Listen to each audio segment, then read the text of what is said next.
Hello दोस्तों, हमारा नाम आशीष कुमार। हम आप सबके लिए हिंदी व्याकरण रस और उनके स्थायी भाव लेकर आया हूँ। इसमें पूछा गया है, श्रृंगार रस किसे कहते हैं? उदाहरण सही समझाइए, उनके स्थायी भाव लिखिए। श्रृंगार रस किसे कहते हैं? जहाँ विभाव, अनुभाव और संचारी भाव के सहयोग से रति नामक स्थायी भाव उत्पन्न होता है, उन्हें श्रृंगार रस कहते हैं। श्रृंगार रस किसे कहते हैं? श्रृंगार रस जहाँ विभाव, अनुभाव और संचारिक भाव के सहयोग से रत नामक स्थायी भाव उत्पन्न होता है, उन्हें श्रृंगार रस कहते हैं। उदाहरण, अरे बता दो मुझे कहाँ पर वासी, मेरा इसी बावले से मिलने को डाल रही है, हूँ मैं फेरा। अथवा, मेरे तो गिरधर गोपाल दूसरों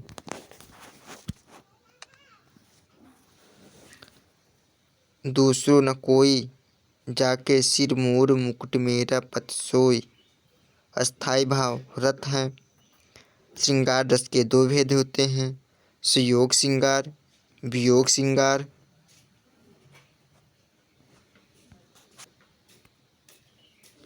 संयोग श्रृंगार रस किसे कहते हैं? अस्थायी भाव बताइए।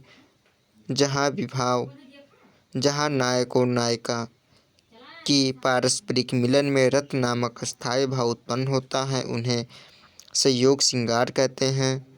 अस्थायी भाव रत है। वियोग श्रृंगार रस किसे कहते हैं? उदाहरण दीजिए।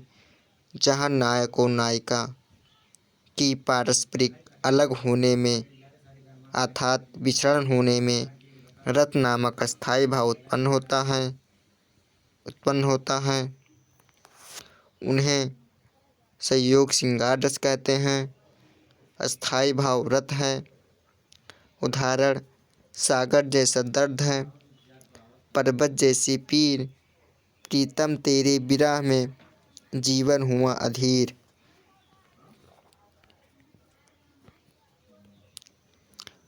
हास रस किसे कहते हैं? उदाहरण और अस्थायी भाव बताइए। हास रस किसे कहते हैं? जहाँ विभाव, अनुभाव तथा संचारिक भाव के संयोग से हंसी नामक अस्थायी भाव उत्पन्न होता है, उन्हें हास रस कहते हैं। उदाहरण, मात पिता उरिन भैनी के गुरु ऋण रहा सोच बढ़ जी के। अस्थायी भाव हास है। करुण रस किसे कहते हैं? उदाहरण देकर समझाइए। करुण रस किसे कहते हैं? जहाँ विभाव, अनुभाव तथा संचारी भाव के संयोग से दुखी नामक स्थायी भाव उत्पन्न होता है, उन्हें करुण रस कहते हैं। उदाहरण, मर खोई भुजंग सी जननी, फंसा पटक रही थी शीश, अंधा आज बना कर मुझको क्या न्याय किया तुमने जगदीश। अस्थायी भाव दुखी हैं। आज के लिए इतना ही।